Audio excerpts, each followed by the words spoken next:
در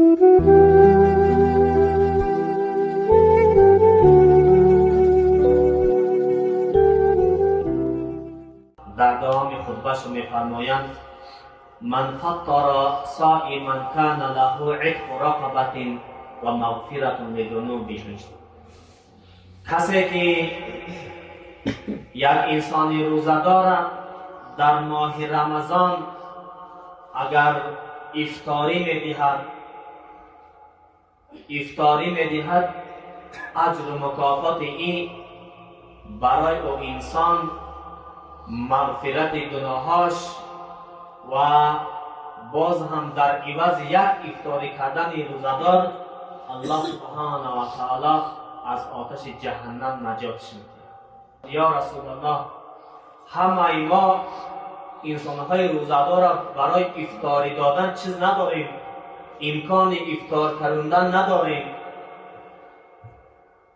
قال پیامبر اکرم صلی الله علیه و سلم گفتند یعطی الله هذا الثواب من فطر صائما على مغقة لبن او تمرة او شربة ماء ومن اشبع صائما كان له مغفرة لذنوبه وسقاه الله من حوض شربة لا يظمأ حتى يدخل الجنة وكان له مثل اجره من غير ان ينقص من اجره شيئا.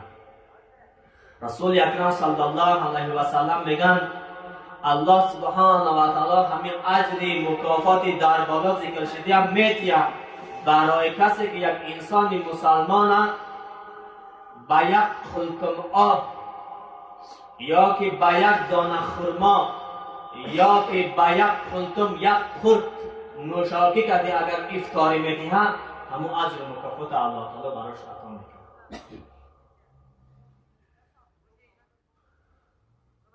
اگر یک انسان روزدار بسیری تعام کیا بسیری افطاری کیا کان له مغفرة لذنوبه، یک افطاری بسیری انسانی روزدار براش دادن این مغفرت گناهاش می شود.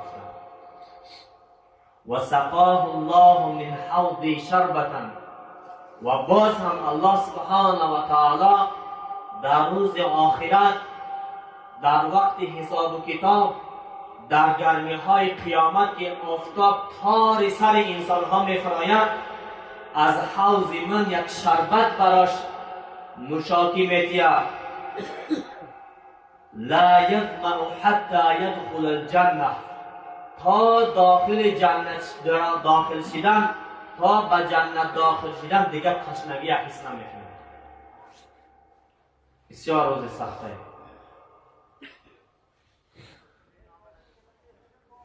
و کان له مثل اجره، و برای همون انسانی که یک انسانی روزدار افطاری میدهد اجر و مکافاتش به مانند اجر همون روزدار است. یک انسان روزدار بر روزه گرفتگیش چقدر الله سبحانه و تعالی براش اجر داده باشد، برای انسانی که یک روزدار افطاری میدهد همون قدر اجرش میدهد من غیر ان ینقص من اجره شیئا، ای اجر همون روزدار یگان ذره در حال کم نشده. لیکن جماعت عزیز این احادیث این معنا را نداره که انسان روزه نگرفته یک انسان روزدار اگر افطاری کیا مقصد روزه گرفتگی حساب نه، این نیست. روزه گرفتن در ذمه هر یک انسان مسلمان فرض است. غیر از همون انسان دیگر هیچ کس در عوضش این فرضیت ادا کردن نمیتونه. در اینجا فقط اجر و مکافات و فضیلت یک انسان روزدار افطار دادن بیان شده است. این مقصد باید که ما و شما در این چیز به اعتبار نباشیم. در برابر روزه ماه شریف رمضان نگرفتن باز هم حرکت کنیم، کوشش کنیم که خیلی که گفتیم که مثلا یک عمل نافله به مانند فرض در دیگر ماه اجر دارن، باید که مثلا تو قدر امکان با تمام جد و جهد با تمام مهارت حرکت کنیم که مثلا ای تمام خوبی های ایمان مشکل کنیم، استفاده کنیم.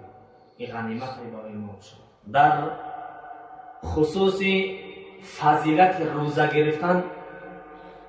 گرفتن چقدر در نزد الله تعالی اجر دارد.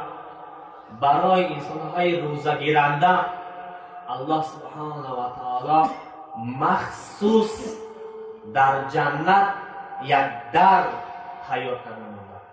یک در الهی دری که دروازه‌ای که از او دروازه فقط روزه‌داران داخل میشن.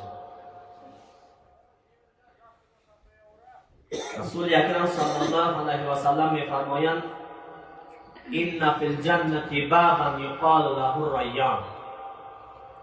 همانا در جنت یک دروازه های نام او ریان. یدخل منه الصائمون یوم القیامه. در روز قیامت از این دروازه ریان صائمون، روزدارها، روزه گیرنده ها داخل می شوند. لا يدخل معهم احد غیرهم. غیر روزدارها از این دروازه دیگر یگان کس حق داخل شدن ندارد. یقال این الصائمون. کجا هستند روزه گیرنده ها؟ کجا هستند روزدارها؟ ندا زده می شود.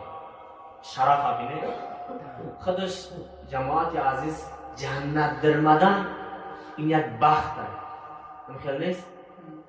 یک علاج کرده درمدن یک شرف است، لیکن دادهنده ندا زده است. این الصائمون. کجا هستند روزدارها؟ کجا هستند روزدارها؟